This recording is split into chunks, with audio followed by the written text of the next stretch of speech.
Hey, Kate, what did you eat last night? I had a grilled sausage crostini with tomato basil relish and caramelized onions that were caramelized with balsamic, ketchup, cinnamon, and ancho chili. Whoa. Yep, I have to credit Bobby Flay with that recipe because I would never in a million years have thought to do that. And it was really, really tasty. I found these gorgeous hot Italian sausages at a butcher shop that were made with, it's hard to find humanely raised pork, I find. It's harder than other animals. And so I found some, and so I'd had it in the freezer, and I've been waiting to figure out what I was going to do with it. And so this was what I decided to do with it. And oh my goodness, was it yummy.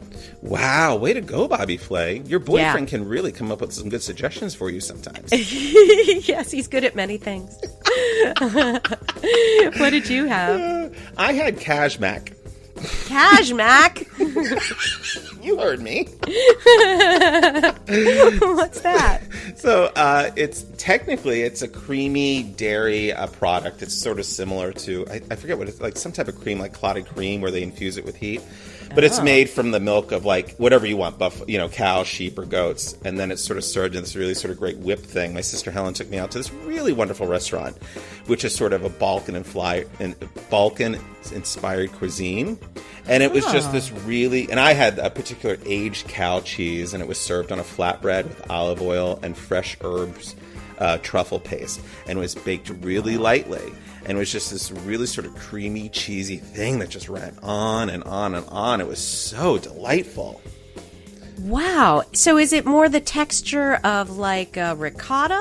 Or, yes, that's what I felt. Definitely like more a fresh cheese. Yeah, it's more like a ricotta quality. And it just, then I guess the way they whipped it up and they make it sort of, they get it all going. It just oozes everywhere. It's like you could just eat it. It's just dripping down my throat. It was so wonderful. Wow. I know. And sounds delicious. And they had a bunch of other different cheeses that I didn't even get to try that they do the same thing with. They had a sheep's cheese that they do it with and a goat's cheese. It was wonderful. Let's go next time I come visit because I love good sheep's cheese. You would love that restaurant. Love it. All right. Perfect. Put it on the list.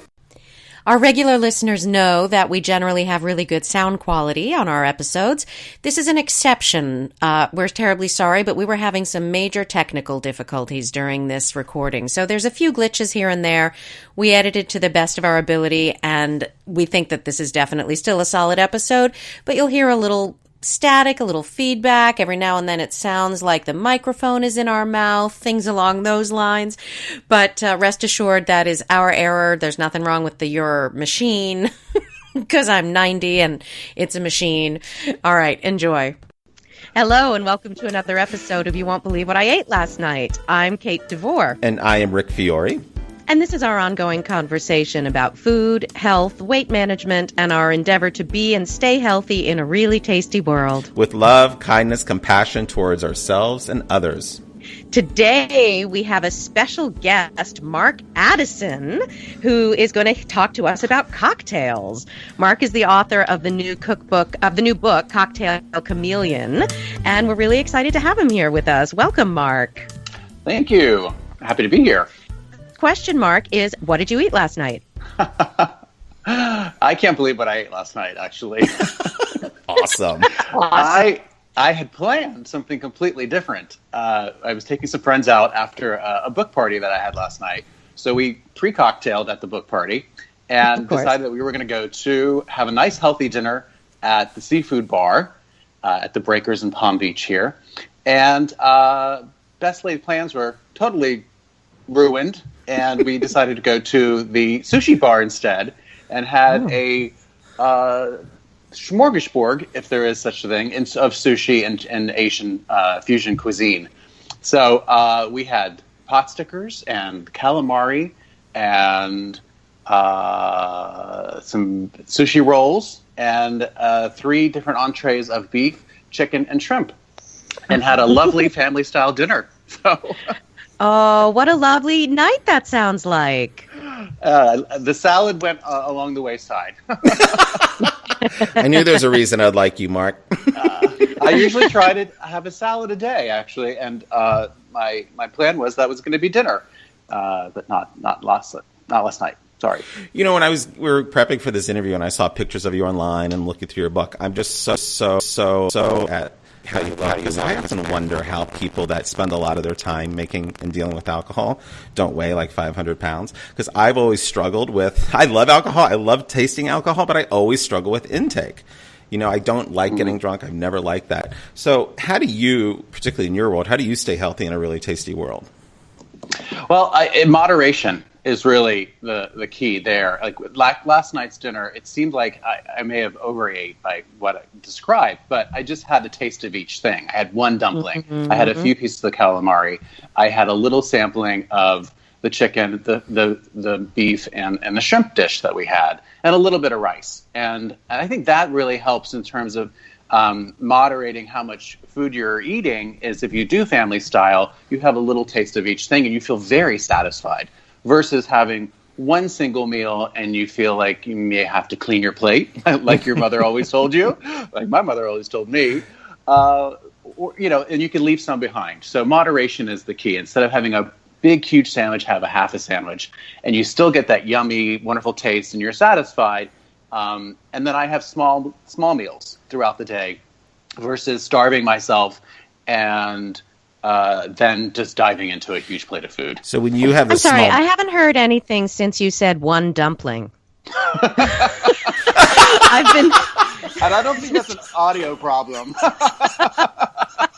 You just tuned me out. I just went to a world where I would eat one dumpling. Yeah, sorry, and I'm back now.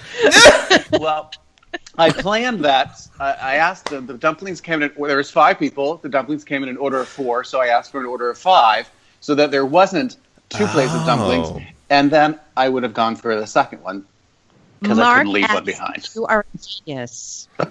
I get that. It takes some planning. The other thing you said about family style is when I eat family style, I'm always struck by how much shame I have because I want to eat everything. And so much of the meal is about, Rick, don't eat ahead of everyone else. Don't eat ahead of everyone else. Make sure they all get their bite. And sometimes I don't. I just wait. I just keep going. It's very good of you. Keep going. It depends on how close the family is, right? And how well they've treated me, yes. Exactly. Payback. I'm eating all the food. And when you think about staying healthy in a tasty world, how do you do that with like kindness, love, kindness, and compassion towards yourself and others? What does that mean to you? Well, I think as much planning ahead and consideration you take for yourself, you apply it to other people. You know, in terms of what I ordered the entire meal last night.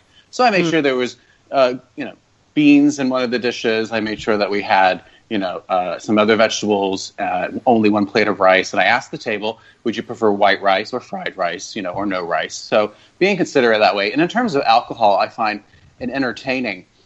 Some people are averse to alcohol and they only enjoy wine or they don't drink at all. So when I entertain, I always make sure that I have lots of options, because my mantra is that you should have a signature cocktail that you love and you like and you do well and serve it with your family and friends. That said, some people don't enjoy alcohol or only, like I said, drink wine or not hard alcohol. So I always create a mocktail because I want people to enjoy and have a great time and not feel slighted by drinking a glass of sparkling water with a lime. So I create a version of my cocktail without the alcohol. But that said, when you create a mocktail, you have to replace the je ne sais quoi, the mouthfeel that alcohol has, with other flavors and layers to it, with simple syrups, herbs, things like that. So it gives them the excitement of enjoying a cocktail without the alcohol. I love that because I always put out like a fancy sort of like there's a blood orange soda that I really like. And, I put out something like that, but I don't go to the trouble to create something really special. And I think that's a lovely idea. I also don't think I have any friends that don't drink, though. That's what I was going to say. We're at a little bit different. That might be why I don't bother. But we're not dealing with the scale that you're dealing with, Mark. Mark has bigger parties than we have, I think. So you have, tell us a little bit about your background as an event planner and how that led to the book. I've led many lives in terms of my career. So I went from acting into design work, into display work that all culminated into what I call corporate theater, which is the event production and design world. So I've created events all over the world for as few as 2 people and as many as 10,000. and everything from the table setting to the environment and the menu, and of course the cocktails. So that's where the genesis of the book came to life. Was every party started with a cocktail for the most part, and most of the time I was creating a signature cocktail for my clients. I did a lot of work in the fragrance, fashion, and beauty industries, and they always wanted to bring the personality of their products to life in the environment, and then we also apply that to our menu and of course the cocktails. So I created many signature cocktails inspired by all different types of things from my clients' creative inspirations for their products. So that really got me started in crafting signature cocktails. So many of the cocktails in the book come from those events that I did, as well as television segments that I've been on. I have an annual tradition of creating Oscar cocktails for the Best Picture nominations, which were I know they were just announced, so I've lots of work to do. Do you post those somewhere? I do. They'll be posted on my website at markaddison.com. markaddison.com. Can you tease us with one that you're working on for one of the pictures? Yes. Well, The Shape of Water was one of my favorites and was nominated for many Oscars. I believe it was 13 and the most. I think it was the most nominated, yeah. It is. And it's a beautiful, beautiful film with a wonderful love story. I'm seeing it tonight, so don't say too much. I won't. So there is a recurring theme. He is, a swamp monster, so we know that already. So there's the color, and there is a recurring theme in the film, which I won't give a spoiler alert. So I'm blending those two things together to create my swamp punch. So when you see the cocktail, then you see the film, it'll all come together for you. Nice. That is so fun. So when you say it's important to have a signature, cocktail, do you think everybody should have one signature cocktail that they pull out at every event, or should each party have a new signature cocktail? Well, I would stay away from creating something new at each party. One of my entertaining mantras is that you have to keep it simple. And I have a 50-50 rule. So 50% of your party plan should come out of your repertoire. And 50% can be things that you add in. So you're not trying to do something new every time. Because best made laid plans will end in disaster always, because life gets in the way. So you have planned to create all these fantastic new dishes and cocktails for your event, but then life gets in the way, you procrastinated, and it comes down to the day of your event, and you want to pull your hair out. So many people shy away from entertaining for that reason. It's daunting. So the other part of the 50-50 rule is that 50% has to be done in advance. We're talking at least the week before.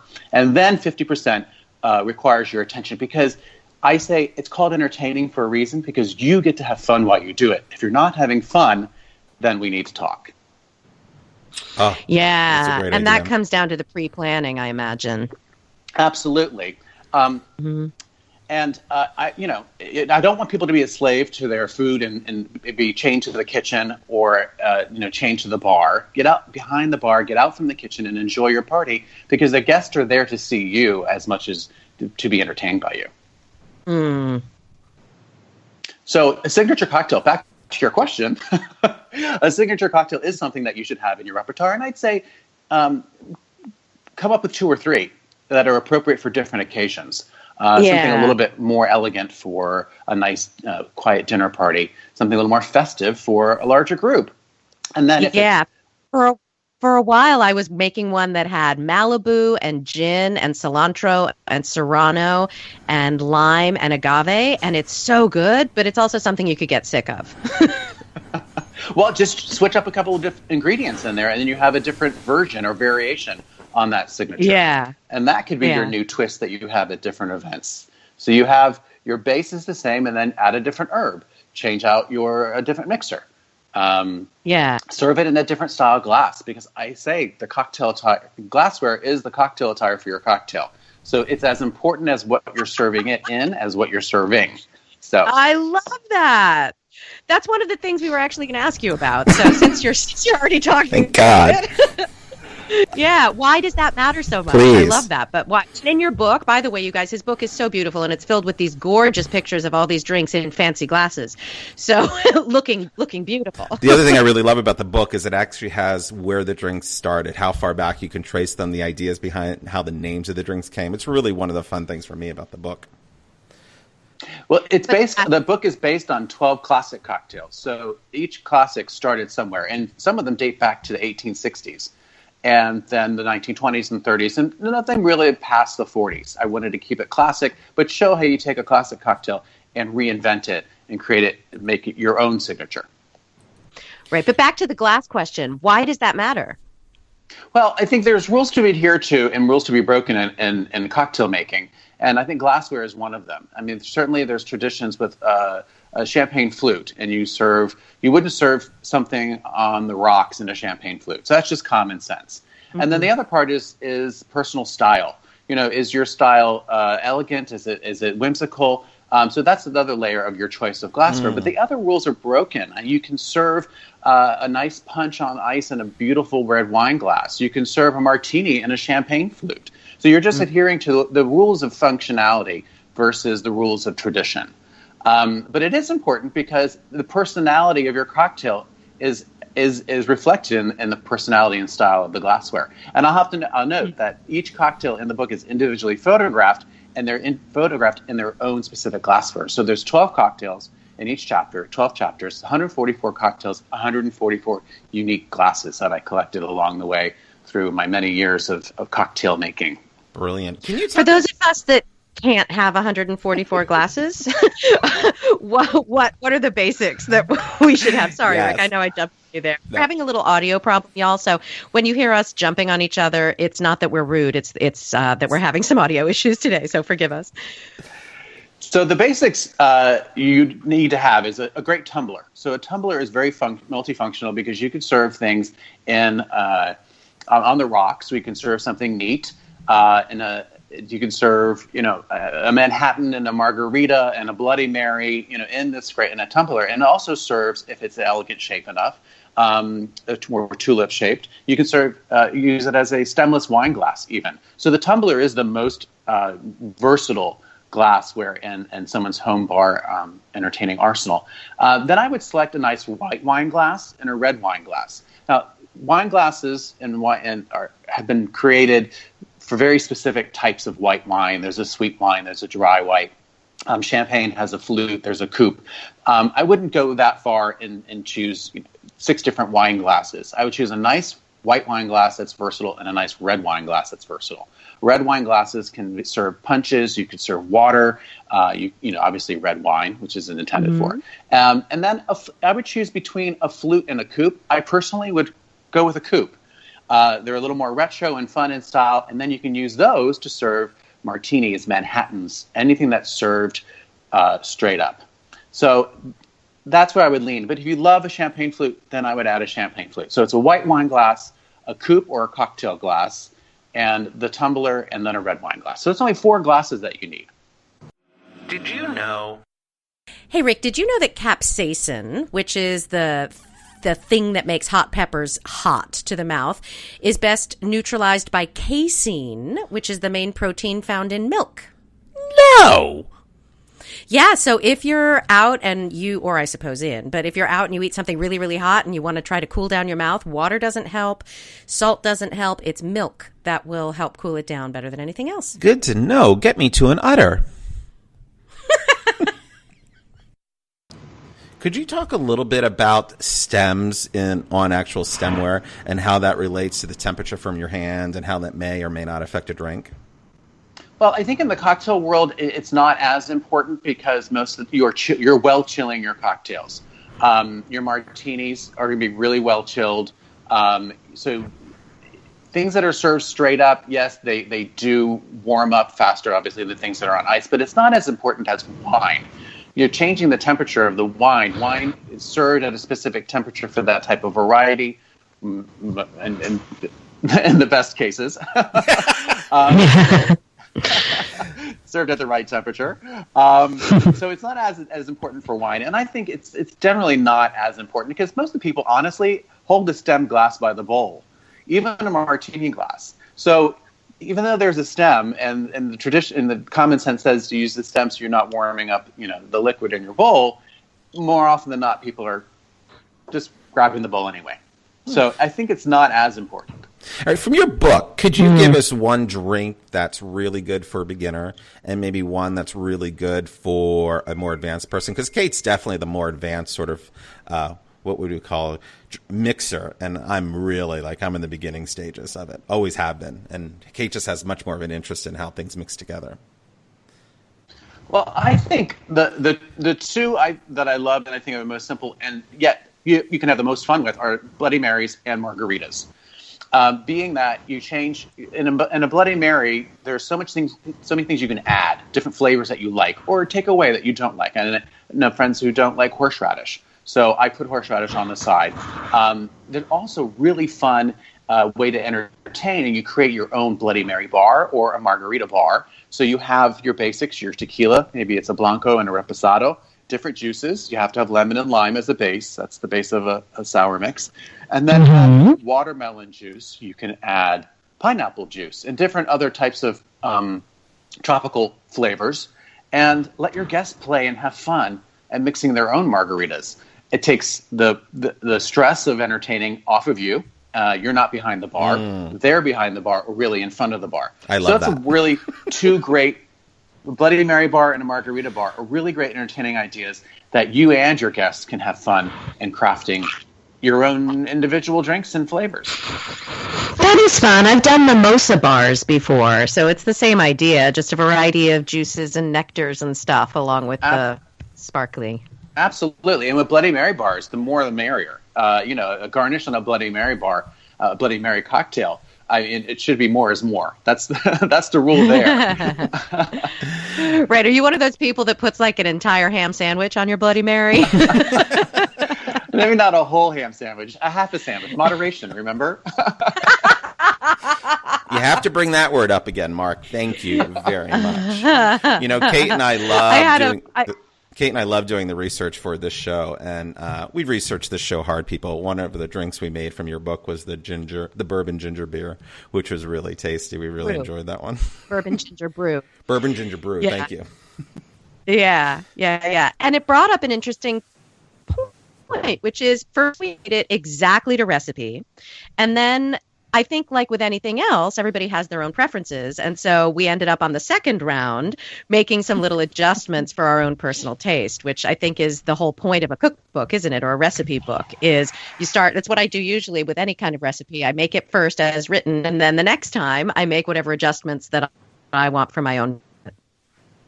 Absolutely. That's what the spirit of the book is about. It's about understanding the classics and then making changes that you like and you want, and you make it your own. I did that with the other 11 cocktails in the book. And one of my favorite chapters is the Manhattan chapter, where the Manhattan is named for the Isle of Manhattan in New York City.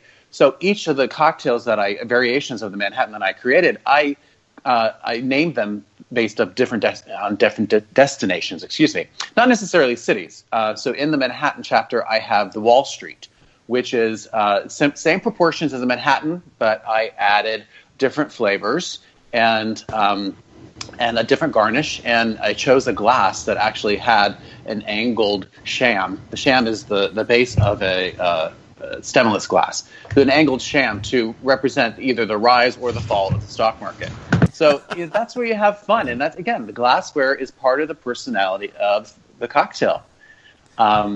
And then each other destinations, I changed the base spirit. So the Santiago is made with tequila, and then I have a Toulon, and it's made in France, and it's made with cognac. So I changed the spirits based off of the destination, and then the glassware and other complementing flavors as well. That's brilliant. So, Mark, what do you feel about the health benefits of alcohol, and particularly in relation to weight gain, weight loss? Do you think there's anything? Do you think sometimes you hear darker, liquors are better or clear liquids are better versus dark liquids? Do you have any opinion on that?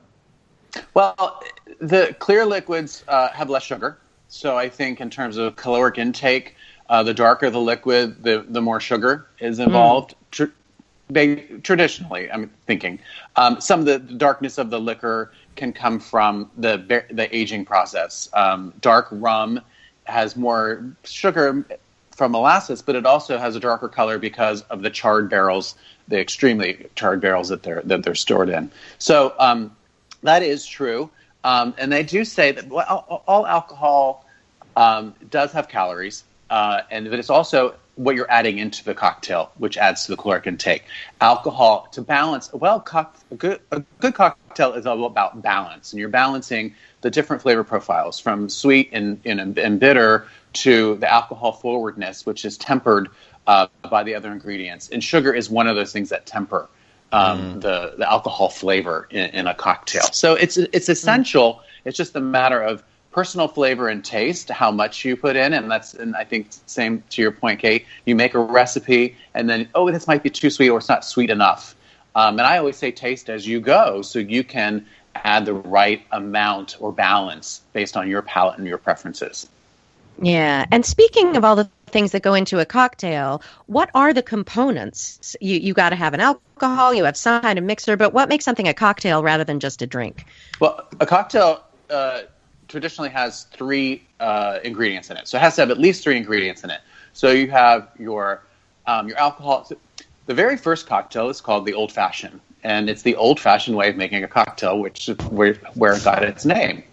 So the 3 ingredients are an alcohol, sugar, and then you have a juice or an aromatic, which is the bitters. So those are the 3 components, and those can be switched out. So if you have a highball, that's not traditionally a cocktail. That's just alcohol in a mixer. So in order to be a cocktail, you need to add another ingredient, another layer of flavor to it.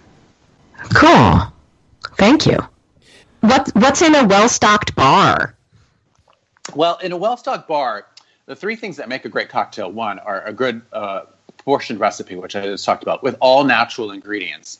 I am a proponent of using fresh everything where possible. Fresh lemon juice, fresh lime juice, and mixers have preservatives. They are not the truest flavor of a lime or lemon juice. And as lemon and lime juice and other citrus juices sit, then they increase their acidity. Just like garlic gets stronger in a recipe after it's been chopped and combined to like salad dressing, or say. So fresh is the most important. And then having the right tools, because a good cocktail, you can't wing a good cocktail. So measuring is key. Just like in baking, measuring is key. And I relate salad dressing again. I relate cocktails to making salad dressing because it's all about balance. You need to have the right amount of fat to your acid, and then an emulsifier to get it nice and thick and creamy, and for those 2 things to combine together. So the same thing with cocktails. So measuring tools, you need a cocktail shaker. If you're a novice, then you get a cocktail shaker with a strainer included or attached. Otherwise, you can use mixing glasses and have a separate strainer. You need a jigger, preferably one that has 1 ounce and 2 ounce dual-sided. They even make ones that have smaller increments in ounces, so you can do a half an ounce or even less. And you need a cocktail spoon, which is important because some cocktails can be stirred or should be stirred, and some cocktails can be shaken or shouldn't be shaken, conversely. So the spoon is there to help you slowly combine. Why? That's one of our questions. Yes, shaken or stirred. Yes. To be or not to be. I mean, it's an eternal question. So the rule there is the reason why you would stir a cocktail is to slowly blend the flavors together and without diluting the cocktail too much with the melting ice and the water. You shake them when you want that diluted quality to it. You want the very, very, very cold, almost like little ice crystals floating on top of your martini. And the water helps also temper the flavor of alcohol. Very cold water helps with the alcoholic taste on the tongue.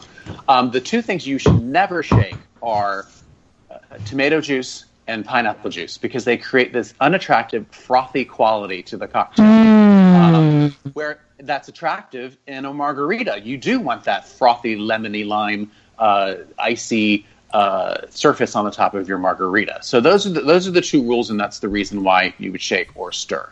You're not bruising anything if you shake. Excellent. Thank you.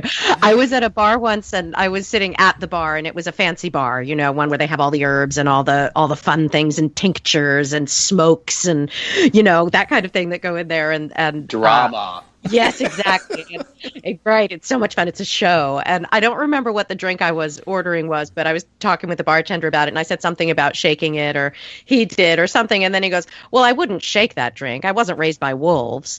I love that. So he had a very strong opinion about whether that particular thing should have been shaken or stirred. I think it was something as basic as a Manhattan or something. I'm not sure. But he felt strongly that it needed to be stirred, not shaken. Well, to that point, he's correct, because the Manhattan, you want all those flavors. The Manhattan is basically just a spirit and fortified wine. So it's rye or bourbon with a red vermouth or an Amaro. There's lots of different variations on the theme of the Manhattan, and a little bit of bitter, so you're aromatic. So it's going back to the traditional way of creating the old-fashioned cocktail. It's just the higher proportion rate. So he's correct. You want to stir it so it's gently combining, and you're not watering down those flavors, because those intense flavors are what makes a Manhattan a Manhattan. Excellent. Nice. Mark, how can people find out about you? Well, I have a wonderful website, markaddison.com, where you can find recipes for different cocktails. There's wonderful resources about Cocktail Chameleon, descriptions of glassware and spirits. If you have any questions about different spirits that I use, you can go to markaddison.com/Cocktail Chameleon and get all that wonderful information. And I have exclusive signed copies of Cocktail Chameleon available on my website. Ooh, fun. And you can also, it is such a beautiful book and such a lovely reference. It really is. And you have a great Facebook page, too, which I've been exploring lately. So that's been really fun, too. So you can find them on Facebook. Are you on Instagram? Yes. Great. We're on Instagram at Cocktail Chameleon, and on Facebook as well as at Cocktail Chameleon. Awesome. Well, Mark, we can't thank you so much for being on You Won't Believe What I Ate Last Night. And remember, everyone, follow us, too. You can find us on Facebook at You Won't Believe What I Ate Last Night. You can find our website at YouWon'tBelieveWhatIate.com. And remember, if you have any questions, thoughts, comments, go ahead and send them into YouWon'tBelieveWhatIate@gmail.com.